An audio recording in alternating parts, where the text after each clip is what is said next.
Theory है, कैसे है शुरुआत से देखो। इसमें जैसे तुमने पढ़ा है क्रिकेट की टीम में कितने खिलाड़ी होते हैं?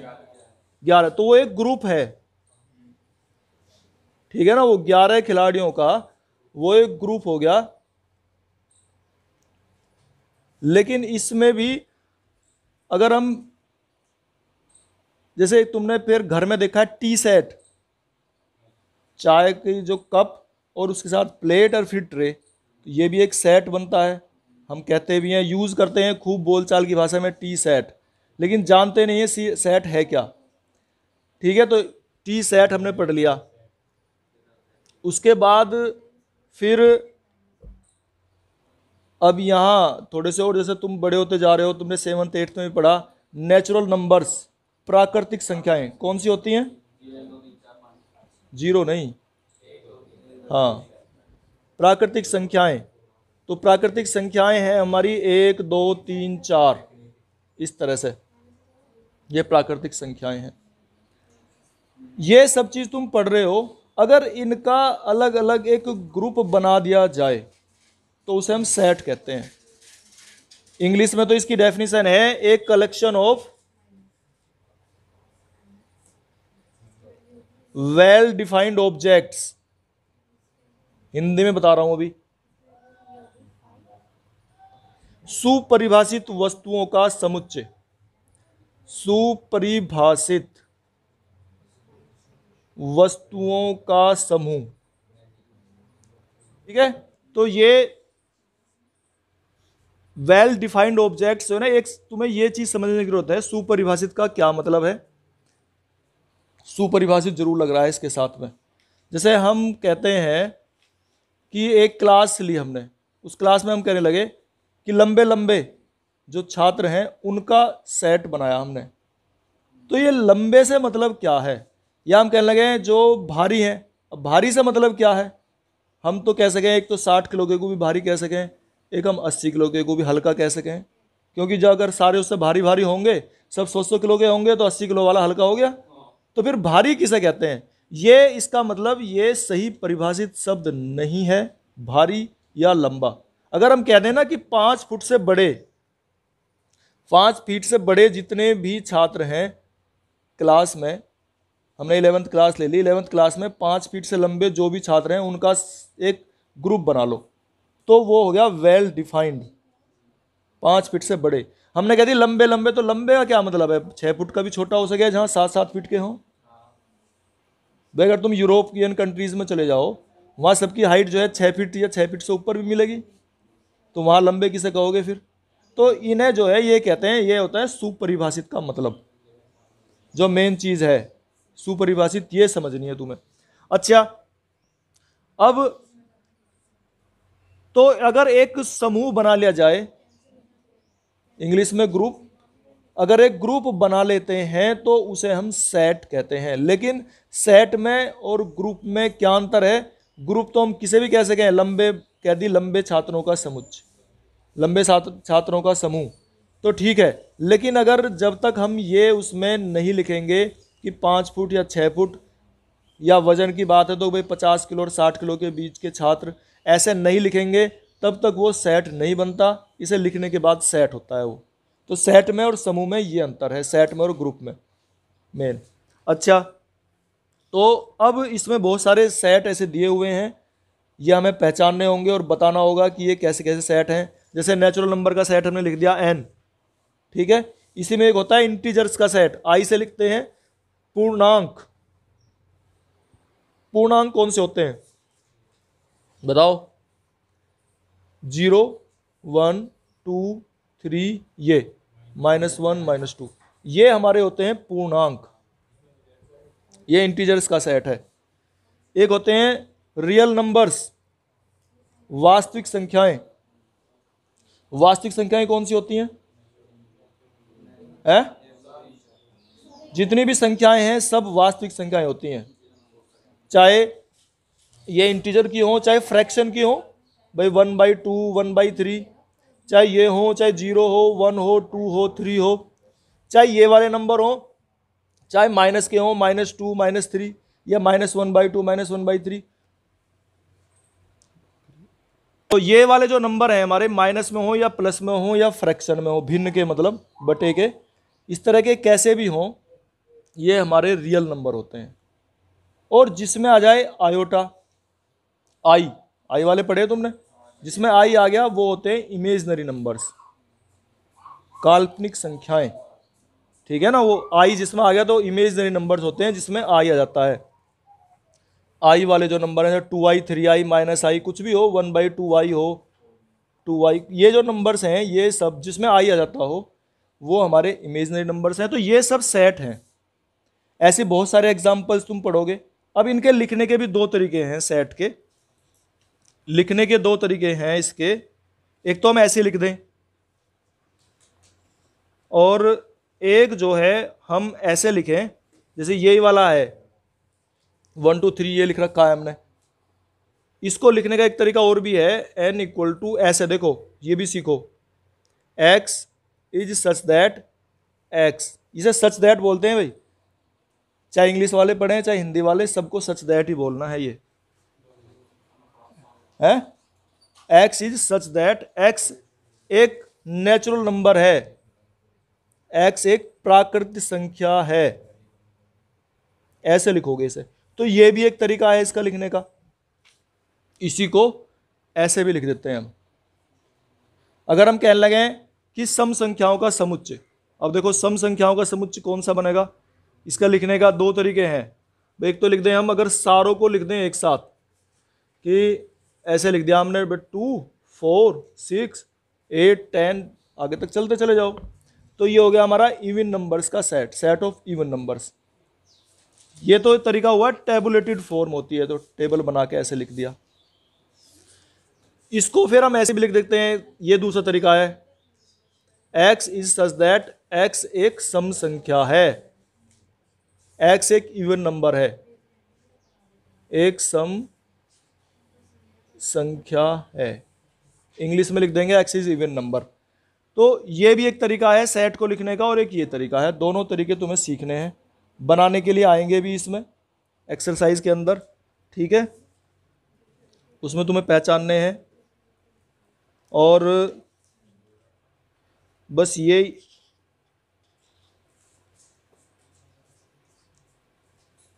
ठीक है भाई, ये दो तरीके हैं, इन्हें लिखना है तुम्हें। अच्छा एक चीज़ और है इसमें, अगर मान लीजिए ये लिखा हमने, जैसे ये नेचुरल नंबर का सेट है, इसके अंदर 1 है 2 है 3 है, क्या -1 है इसके अंदर? -2 है? नहीं है। तो जैसे 1 इसके अंदर है तो इसे हम लिख देते हैं, ये भी एक तरीका है हमारा लिखने का, ये मतलब 1 बिलोंग्स टू, देखो इसका मतलब है बिलोंग्स टू n, इंग्लिश में पढ़ेंगे इसे हम, हिंदी वाले भी, कि एक जो है वो n सेट का अवयव है। मतलब अगर इसके अंदर है, अगर 1 इसके अंदर है तो हम इसे कहते हैं 1 जो है वो n का एक अवयव है। ये इस बात को कह रहा है 1 बिलोंग्स टू n, यानी कि 1 जो है वो n के अंदर है, 1 n का एक अवयव है। और अगर नहीं है, जैसे -1 कहने लगे, तो -1 इसका अवयव नहीं है तो उसे हम काट देते हैं ऐसे करके, -1 does not belong to n, -1 n का एक अवयव नहीं है।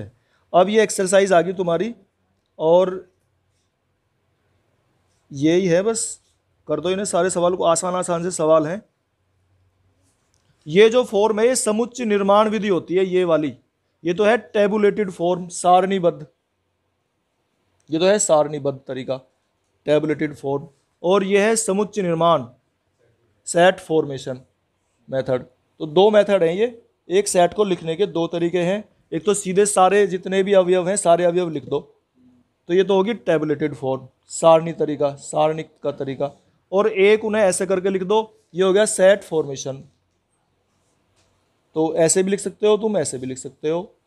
अब ये क्वेश्चन में पूछेगा अपने आप कि तुम्हें कैसे करना है। ठीक है, तो इसका पहला क्वेश्चन है, एक्सरसाइज है ये 1.1। पहला क्वेश्चन है, जे अक्षर से प्रारंभ होने वाले सभी महीनों का, तो जे अक्षर से कौन कौन शुरू होते हैं बताओ? इसे एक सेट कहते हैं हम। तो जनवरी हो गया, जनवरी पूरा लिख दो चलो, फिर फरवरी, मार्च, अप्रैल, मई, जून, जून हो गया, फिर जुलाई, फिर अगस्त, सितंबर, अक्टूबर, नवंबर, दिसंबर, बस यही महीने आने 3। तो इस तरीके से हमने ये सेट बना के लिखने हैं। ठीक है ना, इजी सही है। तो ये सारी चीज ऐसी करते चले जाओ, सारे सवाल इसके। देखो ये चूंकि इसने हमें जो है ना क्लियर बता दिया कि जे से शुरू होने वाले, तो हम इसमें और कोई ले ही नहीं सकते। तो ये समुच्चय है। जहां हम ये सही से पता ना कर पाए कि जो ये कहना चाह रहा है उसे हम कैसे निकालेंगे, वो समुच्चय नहीं होते। ठीक है। जो दूसरे वाले में है, भारत के 10 सबसे अधिक प्रतिभाशाली लेखक। अब प्रतिभाशाली किन्हें कहें? प्रतिभा का मतलब है क्या? जिसके कई सारे नोवेल छप गए हों, जिसकी कई सारी पोयम की बुक छप गई हों। अब कई सारी का क्या मतलब है? भाई कोई कहते हैं हमें 10 बुक छप गई, 10 नोवेल छप गए, तो उसे हम प्रतिभाशाली कहेंगे। प्रतिभाशाली का मीनिंग क्या है? पहले जब जिसके 60% नंबर आते थे वो भी प्रतिभाशाली था। अब जिसके 100% आ रहे हैं वो भी प्रतिभाशाली नहीं है। अब तो बताओ प्रतिभाशाली का क्या मीनिंग है? तो ये इस तरीके से है कि जहां हम पता ना कर पा रहे हो सही से, वो समुच्चय नहीं होता। पता दिल्ली यूनिवर्सिटी में 100% पे जो Shri Ram college of commerce है, एक कई सारे ऐसे कॉलेज हैं जिनमें नंबर आता है 100% पे नंबर आता है। बताओ तो बेचारे जो जिनके कम है, जिसके 99 रह गए, इसका मतलब वो प्रतिभाशाली नहीं है। दूसरा था, बस टिक लगाते जाना है। सबसे अधिक प्रतिभाशाली लेखकों का संग्रह क्या है? समुच्चय है, सेट है, नहीं है। इसके जो ये फर्स्ट पार्ट है, सेकंड पार्ट जो है वो नहीं है, नोट ए सेट। तीसरा क्या था? तीसरे में कह रहा था 11 बल्लेबाजों का संग्रह, तो 11 बल्लेबाज नहीं है। ठीक है। तीसरा ये कौन सा हो गया? तीसरा तो ये था, चौथा है ना, चौथा। तो फोर्थ है सभी बालकों का संग्रह। ठीक है ना, प्राकृतिक संख्याएं हम निकाल सकते हैं। सिक्स्थ में क्या है? लेखक प्रेमचंद द्वारा लिखित उपन्यास, तो हम ठीक है जान सकते हैं कौन से उपन्यास है, तो ये है 6। सेवंथ में क्या था? संपूर्णांकों का संग्रह, इवन नंबर्स, तो ये भी है सेट। एट्थ में क्या है? इस अध्याय में यस, ये भी है। इस अध्याय में जो इस चैप्टर में जो क्वेश्चंस आ रहे हैं उनका अगर हम लेते हैं। 9वां क्या है? सबसे अधिक खतरनाक जानवर। अब सबसे अधिक खतरनाक किसे कहते हैं? ये तो सांप भी खतरनाक है, लेकिन सांप अच्छे भी हैं, है ना। शेर को लोग पाल भी रहे हैं, तो खतरनाक कौन सा है? कैसे पता लगे खतरनाक का? तो ये भी एक सेट नहीं है। ठीक है ना, नोट। क्वेश्चन में दिया हुआ है, इसने ए सेट दिया है, और ये 1 2 3 4 5 6 1 2 3 4 5 6 ये हो गया ए। अब इसमें कह रहा है ये 5 बिलोंग्स टू ए। 5 और ए के बीच में ब्लैंक है, तो क्या 5 इसका एक एलिमेंट है? तो बिलोंग्स टू का निशान आ जाएगा। ऐसे करके बताने हैं। 8, क्या 8 इसका एलिमेंट है? नहीं है, तो नोट का आ जाएगा, डज नॉट। 5 तो इसके अंदर है, जो इसके अंदर है वो लिखेंगे बिलोंग्स, जो नहीं है वो डज नॉट। ठीक है ना, इसका अवयव नहीं है। अच्छा 0 बताओ, 0 इसके अंदर है क्या? इसके अंदर 0 तो है ही नहीं, तो लिख देंगे डज नॉट बिलोंग। ऐसे करके काट देंगे इसे, डज नॉट बिलोंग। फिर है 4 इसके अंदर है तो बिलोंग्स। फिर 2 भी इसके अंदर है, तो ये भी बिलोंग्स। फिर है 10, क्या 10 इसके अंदर है? नहीं है, तो डज नॉट बिलोंग। कैंसिल कर देंगे इसे। तो देखो ये कह रहा है x एक इंटीजर है, एक पूर्णांक है, और x की जो वैल्यू है -3 और 7 के बीच में है। थोड़ा सा अगर समझने के लिए बताऊं, ये नंबर लाइन ले लो। ठीक है, इस पे 0 समझना है, इसको ध्यान से, -1 -2 -3, और इधर 1 1 2 3 4 5 6 7 और आगे तक भी जाएगा वैसे तो। ठीक है, ये कह रहा है -3 से तो बड़ा, तो -3 से बड़ा नंबर क्या होगा, ये -2। तो ये करके बताने हैं हमें, तो -2 होगा, फिर -1, फिर 0, फिर 1 2 3 4 5 6। बस ये कह रहा है 7 से छोटे छोटे लेने हैं हमें, ठीक है ना, <7। तो बस यहीं तक लिखने हैं हमें। इस तरह से करके ये रोस्टर सिस्टम है हमारा, रोस्टर फॉर्म में। ये सेट था हमारा। बी में क्या कह रहा है ये, बी में कहता है 6 से कम एक प्राकृतिक संख्या है, और कह रहा है सम संख्या ही है? नहीं, सिर्फ संख्या कह रहा है। तो लिखो 6 से कम प्राकृतिक संख्या 1 2 3 4 5, और 6 से कम कह रहा था, ये 6 से कम होगी ये। दूसरा हो गया। तीसरे में क्या कह रहा है, x 2 अंकों की ऐसी प्राकृतिक संख्या है, 2 अंकों की। सी में कहता है x जो है 2 अंकों की ऐसी एक नेचुरल नंबर है, the sum of whose digits is 8, जिसके अंकों का योग 8 है। जैसे देखो, लिखो, बताइए 2 अंकों की संख्या, बेट 2 6 26, अंकों का योग 8 होना चाहिए। 26 है, 62 है, फिर 53 होगी, 35 होगी, 35 है ना, 35 और 53 होगी, 44 होगी, 44, 8 बैठना चाहिए ना, 80 भी होगी, 1 7 17 और 71 भी होगी। ठीक है, 71 71 और 80, ये हो गया। बस इसके अलावा तो नहीं बची कोई। ठीक है, थर्ड हो गया। फोर्थ देखियो, फोर्थ में क्या है, ये कह रहा है डी। डी में क्या कहता है, एक्स एक प्राइम नंबर है जो 60 को डिवाइड करती है। एक प्राइम नंबर जो 60 को डिवाइड करती है, बताओ कौन सी नंबर है? 2 प्राइम नंबर है ना, 3 5, बस, क्योंकि 6 भी डिवाइड करते हैं, लेकिन 6 प्राइम नंबर नहीं है, अभाज्य संख्या नहीं है। अच्छा, अभाज्य संख्या कौन सी होती है बताइए? हाँ, जिसका अपने आप से भाग होता हो और किसी से भाग ना होता हो, वो अभाज्य संख्या है। ठीक है, तो ये हमारी एक अभाज्य संख्या हो जाएगी। तो ये डी हो गया। अब ई निकालो पांचवे में, ट्रिग्नोमेट्री शब्द। तो ट्रिग्नोमेट्री के सारे लिख रहे हैं। देखो, एक ये भी बात समझोगे, इसमें कुछ नया सा आया है। देखो, TRIGO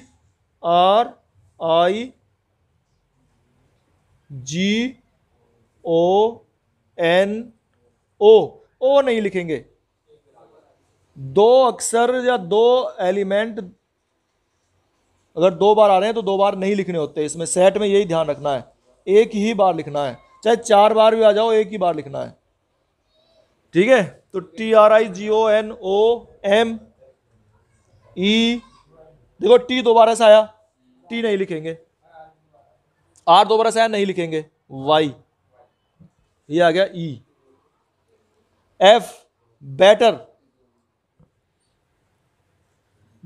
एफ में है बेटर, तो बेटर के कैसे लिखे जाएंगे? B E T, double T है तो टीन लिखेंगे। फिर ई दोबारा से आ गया, नहीं लिखेंगे। आर, ये हो गया। देखो, सेट बिल्डर फॉर्म में लिखने हैं ये समुच्चय निर्माण रूप में। कैसे लिखते हैं? तो इसने ये जो सेट दिया है, ये सेट दिया है इसने 3 6 9 12। बताओ कैसे करके लिखोगे इसे?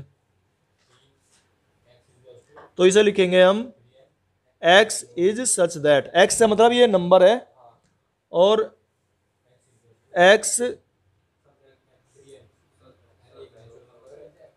Is a multiple of 3। ऐसे लिखेंगे, x जो है 3 का गुणज है, x 3 का गुणज है।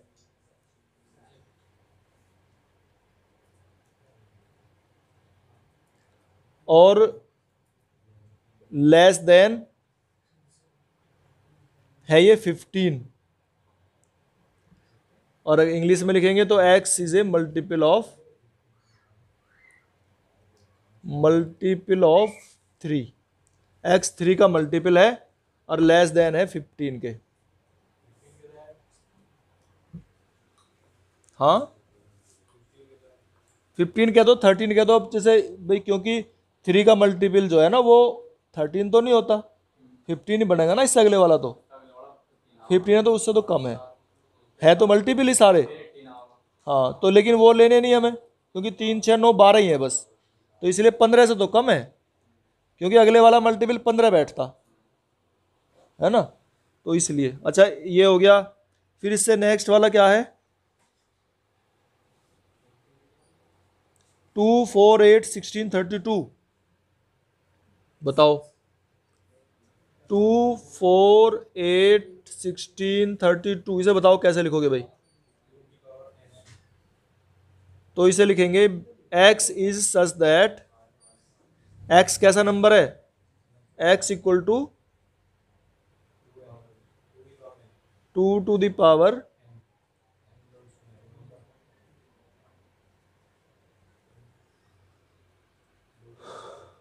और n क्या है फिर, n जो है लाई करता है 2 की पावर 1, ये 2 3 4 5, यानी कि 6 से छोटा है और 0 से बड़ा है n। x is such that x equal to 2 to the power n के है और n की वैल्यू जो है 0 से 6 के बीच में रखनी है। तो बीच से मतलब 1 और 5 तक, ना तो 6 रखना है ना 0 रखना है, उसके बीच बीच में लेना है। तो ये हमारा b हो गया। हाँ बोलो अरमान, इसे बता। देखो तो इसे कैसे लिखेंगे, c एक ऐसा मतलब x इज सच दैट, ये तो लिखना ही है हमें x such that, set builder form में ये लिखा जाता है। तो x such that x equal to 5 की पावर n, n ही तो है ये, देखो 5 की पावर 1, 5 की पावर 2, 5 की पावर 3 और 5 की पावर 4। तो n का मान कहां से शुरू, 0 से और किसके, 5 के बीच में, 0 से 5 के बीच में, ऐसे लिखना हमें। चलो नेक्स्ट क्या है, 2 4 6, देखो d लिखो। ये सेट दिया है इसने 2 4 6 और डॉट डॉट लगा रखे, इसका मतलब कहीं तक भी जा सकते हैं। तो इसे क्या लिखेंगे, x is such that x एक गुणज है 2 का, 2 दूनी 4, 2 3 6, 2 का पहाड़े तो है ये, 2 का टेबल, 2 2 4, 2 3 6, 2 4 8, 2 5 10, और कहां तक है पता ही नहीं है, तो सिर्फ इतना ही लिख के छोड़ देंगे कि x एक मल्टीपल है, x is a multiple. Multiple बोलते हैं क्या, गुणज। x is a multiple of 2, x एक गुणज है। देखो इसमें हमने पहले वाला था ना, इसमें 3 का गुणज है, लेकिन बताया था हमने कहां से शुरू और कहां खत्म। इसमें गुणज क्योंकि 1 से तो शुरू होता ही होता है, ठीक है, तो लिखने की जरूरत ही नहीं है हमें कहां शुरू और कहां खत्म, क्योंकि डॉट डॉट डॉट दे दिए हैं सारे, ठीक है ना, इन्फिनिटी तक जा रहा है। तो 2 का गुणज है। अच्छा आगे देखो, ये इसका डी हो गया। ई पार्ट देखो क्या क्या कर रहा है इसमें, ई में कहता है ये 149 से 100, 14900, बस 100 तक ही है ना। हाँ अच्छा बीच में डॉट डॉट है ना, तो ये हम लिखेंगे, ये सेट ई लिख दिया हमने, और इस सेट को हम क्या कहेंगे अब, E equal to x is such that, क्या लिखेंगे कि x जो है वो 1 से लेके 10 तक प्राकृतिक संख्याओं का वर्ग है। ये तो ऐसे लिखो, x क्या है, x 1 से लेके 10 तक जो प्राकृतिक संख्याएं हैं उनका वर्ग है। या ऐसे लिख दो कि x equal to n square, और x ये n क्या है, n लाई करता है किसके बीच में, हाँ 1 से 10 ऐसे लिखेंगे, फिर इक्वल का साइन लिखेंगे हम। देखो इसमें इक्वल का भी साइन है, इसका मतलब 1 से शुरू है और 10 पे खत्म। ठीक है, तो ऐसे लिख देंगे इसको। ये हो गया हमारा ई सेट। ऐसे फर्स्ट पार्ट में दिया है इसने, क्या कह रहा है फर्स्ट पार्ट में कि x जो है is an odd natural number, विषम प्राकृतिक संख्या है, विषम। तो कौन कौन सी लिखेंगे हम भाई? 1 होगी, 3, 5, अब बस जल्दी चले जाओ, कहाँ तक है इसने बताया नहीं है कुछ भी। ठीक है, दूसरा तुम पूछना चाह रहे थे, दूसरा क्या है इसका? x is an integer. देखो दूसरे में कह रहा है x एक पूर्णांक संख्या है, हैं?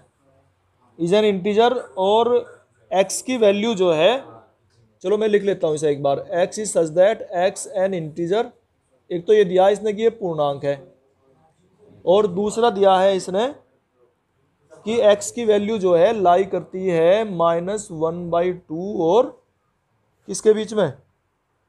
9/2 के बीच में। 9/2 कितना हो?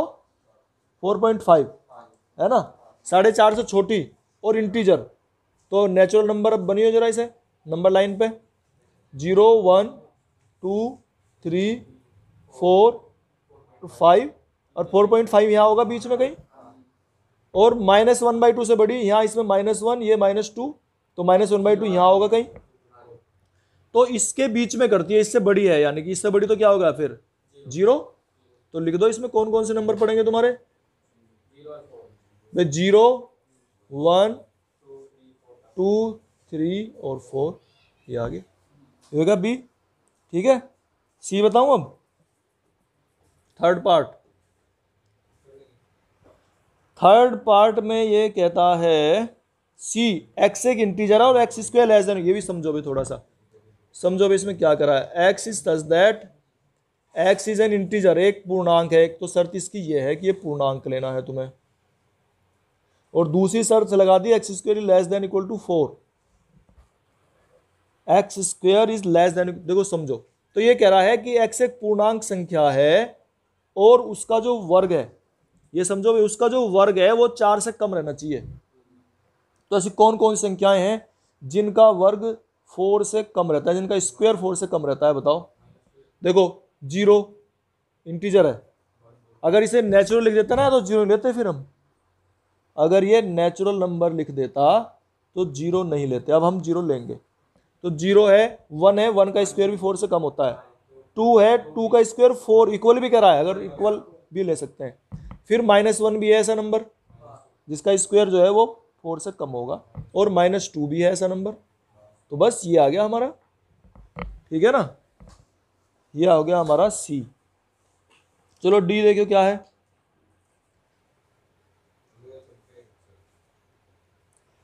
डी में ये कहता है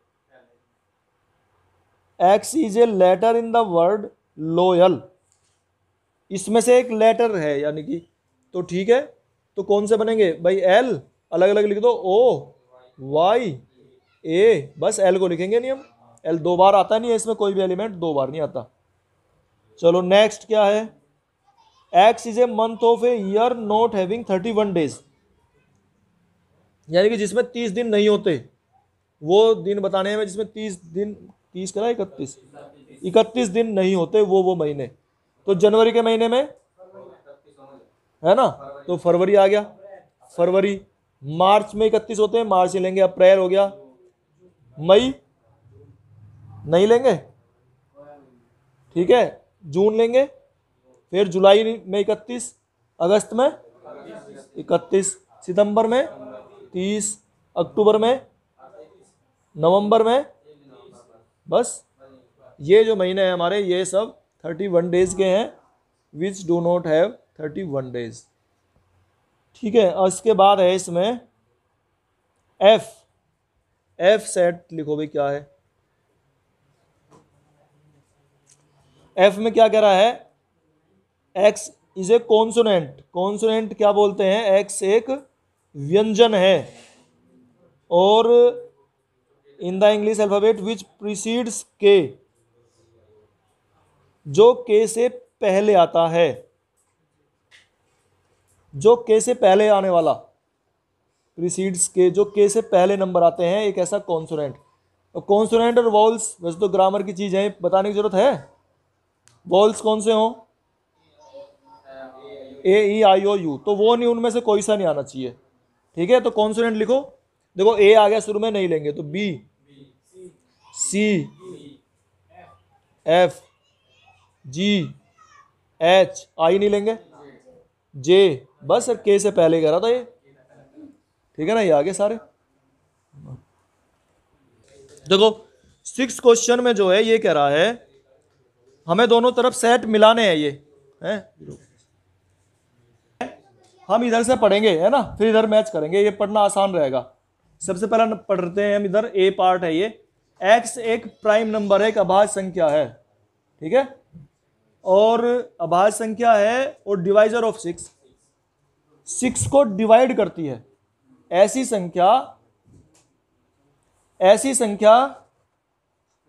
संख्या जो 6 को डिवाइड करती है और अभाज्य भी है। भाई ये तो 6 को 6 भी डिवाइड करता है, लेकिन वो अभाज्य नहीं है। ठीक है, तो इनमें से देखो कौन सा ऐसा सेट है, 2 3, ठीक है ना, तो इसके साथ मैच कर देंगे, ऐसे करना है। ठीक है, इधर पढ़ो, आ जाओ। X is an odd number, एक विषम संख्या है और विषम प्राकृतिक भी है। विषम और प्राकृतिक है, नेचुरल नंबर है। और देखो नेचुरल तो हमारे 1 3 से स्टार्ट है, इसका मतलब माइनस वाले नहीं लेने हमें, मैं नेचुरल ये इसलिए कह रहा है। तो एक्स एक ऑड नेचुरल नंबर है और लेस देन 10 है, 10 से कम, तो ये वाला हो गया। ठीक है, ऑड नेचुरल नंबर है लेस देन 10, तो ये वाला हो गया हमारा, मिल गया सही। चलो आगे देखो, सी पार्ट। एक्स एक नेचुरल नंबर है, डिवाइजर है ऑफ 6, एक नेचुरल नंबर है और 6 का डिवाइजर है। देखो इसमें और इसमें थोड़ा सा अंतर है, लेकिन अगर हमने प्राइम और नेचुरल की सही हमें डेफिनेशन ना पता हो तो हम कर नहीं सकते। ठीक है ना, अब हमें पता लग गया कि ये जो है नेचुरल नंबर है, डिवाइजर है 6 का, तो कौन सा हो जाएगा ये, फर्स्ट वाला। नेचुरल नंबर है 6 का डिवाइजर है, देखो सारे 6 के डिवाइजर है, 6 भी है। पहले वाले में क्या कह रहा था कि प्राइम नंबर है, तो इसलिए हमने इसमें ये वाला लिया था, है ना। इसमें आ जाओ, x is a letter of the word mathematics. Mathematics के जितने भी लेटर हैं, अक्षर जो हैं, उनका समुच्चय है। तो ये सारे के सारे, ये वाला इससे मैच हो गया। ठीक है।